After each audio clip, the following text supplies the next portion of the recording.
Welcome back, my Jedi friends. And in this video, we're going to discuss the question, how to be a better friend. A better friend, folks. And you're probably thinking, I'm a great friend. I am the best of friends. I do more for my friends than I do for myself.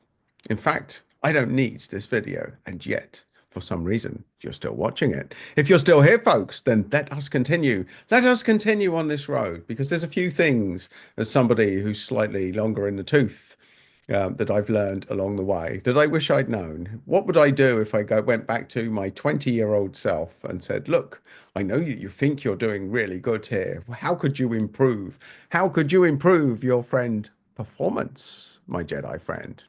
And this is the advice I would give to my 20-year-old self. The advice that I'll give to my 20-year-old self. I would go back in time and I would say, young Padawan, it's nice to be nice. I actually think I was a fairly good friend by default. But far too much of me back then, because I didn't have the self-confidence, was more about fitting in than doing what was right.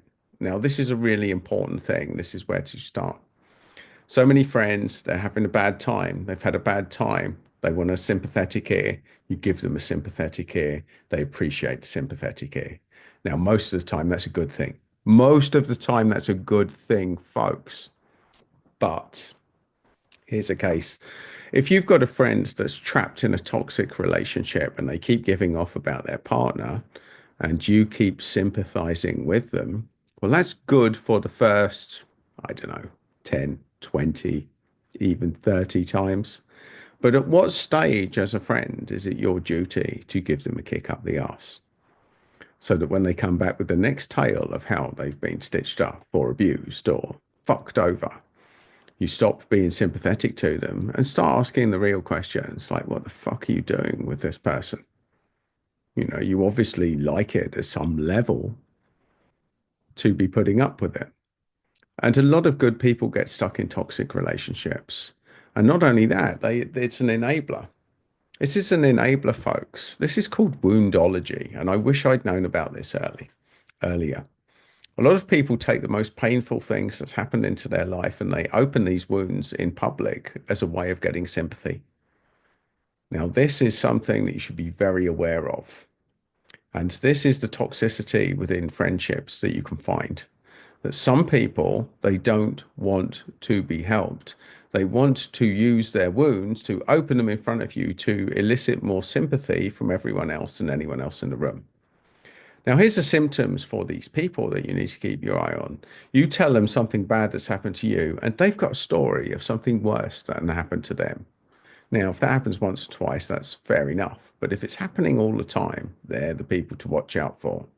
They have a special selection of shit things that have happened to them that trump everything that's happened to you.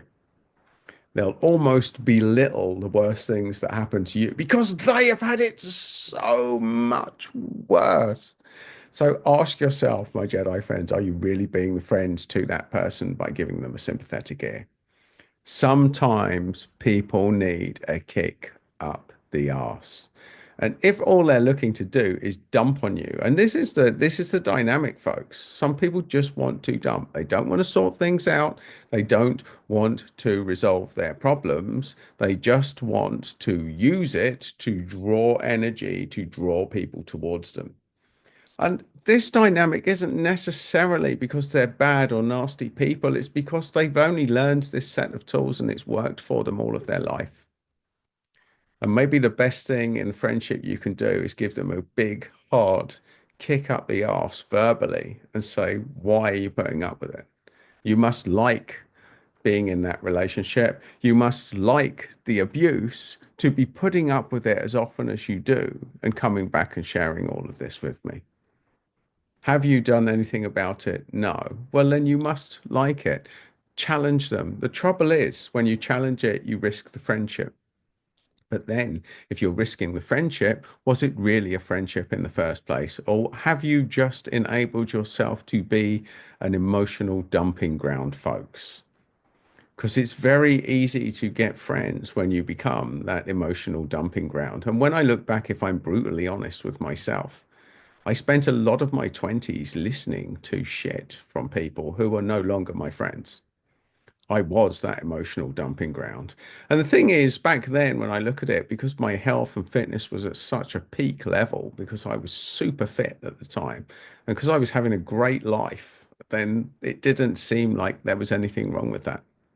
I had extra energy to pour into that zone, folks. So I wouldn't even judge myself too harshly because I was still enjoying my life. I was still loving what I did.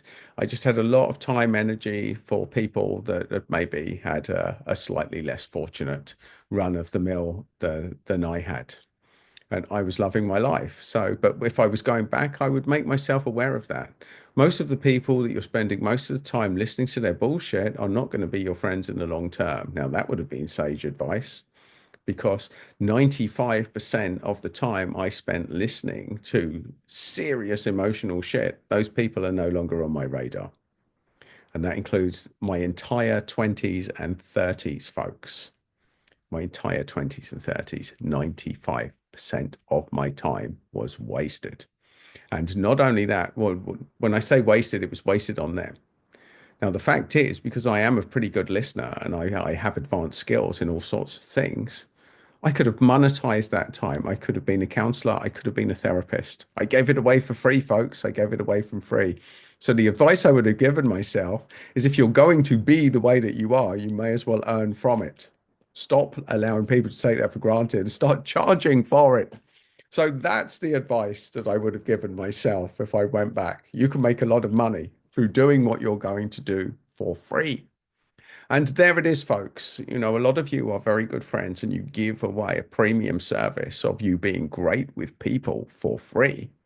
And they don't value it, folks. They don't value it. They don't listen. They don't take the advice. They don't follow through with it. And you're very frustrated that you're hearing the same stories over and over on repeat. The brutal reality is, folks, when people don't pay for it, they don't value it. Not everybody, not all the time, but a lot of the time, which means that you could give exactly the same advice. In fact, I've seen this. I've seen this.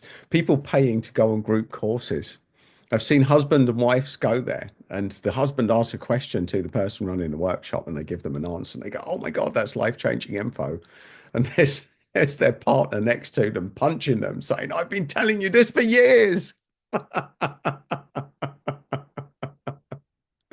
Sometimes we don't like to listen to the medium that it's developed from or that it comes from, folks. So this is about valuing your time. Value your time. Sometimes you're being the best friend by being brutal, saying, "Look, I've got to go. I'm sorry, I can't do this tonight." So when I go back in time, there was also, I had this capacity. I was such a people pleaser that people would phone me and ask me to go and meet up with them. And I knew that I was just going to get dumped on. I knew it. I absolutely knew it. They were going to tell me the next round of their problems. And in 90% of cases, it went down exactly the way as I anticipated. I spent the whole night listening to bullshit problems from other people, them talking for about 95% of the time, and being a good listener, being a good friend, being a good listener. People love good listeners. So I have always been a fairly good listener. Now, I'm not always a good listener. Sometimes I haven't got the time. Not in this stage of life, folks. I'm not nearly as good a listener as I once was. I'm a pretty good listener when I need to be, when I'm in a work environment, when I'm with a good friend. Now, that's for sure. But sometimes the bullshit radar flicks on. I get a red light, I get a red alert, and it's like, no, I'm not going to listen to this today. Not today, folks, not today. And part of this is you've got to be a good friend to yourself. Because if you're listening to shit from anyone, even if it's your mates, and you're feeling your energy drop and drop and drop and drop, you're not doing yourself any favors. And you're not doing them any favors, folks. You're really not. If someone is just draining you down with bullshit, it's your job to jolt them out of it. And sometimes the best thing that you can do is crack a joke. Crack a joke, folks. Humor. This is almost a separate topic. In fact, it will be the topic of a separate video because this is massive. Humor has multiple applications to multiple situations. And if you're there thinking that there's certain situations where you can't use humor, then you've never been in a medical setting. because I can tell you some of the stuff that we used to laugh at because you get this tension and you need a release. And it's either tears of sorrow or tears of joy. And the tears of joy is when someone says something so incongruent, so unexpected that you end up laughing when you could just as easily have a breakdown. And people that don't understand this dynamic will say you shouldn't be laughing there. To those people, I go and fuck yourself because you haven't been in that situation. You don't judge me on what I laugh at, and you don't have the skills that I have. And I can tell you that some situations where people have been about to break down, I've been able to say something that's made them laugh. Now, I definitely don't recommend that you go out and do this because this is an advanced, evolved skill set. And for me, it's been channeled. For me, it just seemed the right thing to do and it worked. In fact, every time I've done it, it's worked because I know when to use it. But it's almost, I would say, of all of my skills, that is an art that you can't teach. You've either got it or you don't. But the point being, folks, that sometimes the fast track is to break the energy, to smash it. It's called a pattern interrupt in neurolinguistic terms. And it's when you do something that jolts people out of where they're at. If you can feel the energy go down and down and down and down and down and down, you need to say something like a pattern interrupt. And cracking a joke is one way. Some people will just do something mad like that and jolt people out. What's wrong with you? What have you done? And before you know it, you've changed the energy dynamic. It's called a pattern interrupt. And humor is a great pattern interrupt. So sometimes you're not being a good friend by listening when your energy is draining. Being a better friend is sometimes jolting the energy, jolting the pattern, and getting people out of it, giving them a new reality, giving them a new energy. So being a good friend to other people means first being a good friend to yourself. And if you're putting yourself in situations that you're not happy with, that you're feeling your energy drain, and this is a repeated thing, like on a one off, once or twice, that's what friends do. Sometimes you go into situations where, yes, your friend will dump on you. They are in a bad state. They've been through a lot. Fair enough. But if this is happening on repeat regularly, folks, that's where the problem lies. That is where the problem lieth, my Jedi friends. That sometimes the jolt, the kick up the arse, the nudge in the right direction, the alternative reality, the asking empowered questions. So here's the thing when someone's giving off and when they're going down a negative patch, start asking them, what do you want? Now, I can tell you this when people are in a really negative place, and even when I'm coaching them, I'll ask, what do you want? And people don't hear that question. They just say, well, I don't want to stand for this anymore. They tell me what they don't want. And they go on and on and on about what they don't want. And then I ask the question again. Yes, but what do you want? And then they go down the same pipeline of telling me what they don't want. Sometimes people are such in that zone that they don't even hear the question. They're not even communicating with you. And it's your duty as a friend to jolt them out of it. Jolt them, folks. Get your resuscitation equipment and you jolt them out of it. Jolt them out of it. Now, this is a skill set again that I have evolved later in life. So I'm not going to judge anyone for not having it now. But these are the things to be aware of. Monitor your energy in any given situation. And if any friends in your radar are frequent flyers that they drain you down, they've always got problems, they're always dumping on you, then you've set yourself up to be an emotional, toxic, dumping ground. And if you want to know if that's a real friendship or not, try and get them to an empowered outcome. And if they resist it or they don't like it, then you've lost nothing if they drop off your radar. Be the best of friends to yourself, my Jedi friends. My Jedi friends, you have to start with yourself. You have to start putting your own energy as premium, folks. And if people are dragging it down all too often, they are not your friends. So how do you be a better friend? You be a better friend to yourself. And how do you monitor that? It's how you feel, folks. How energized do you feel after spending time with your friends? And here's a monitor. If you spend more than 50% of your time with your friends and you feel drained at the end of it, they are not your friends. It is not a real friendship, folks. But if you're the one that's draining everyone else down, then what sort of friend are you as well? So bear this in mind. This is about energy, folks, and managing energy.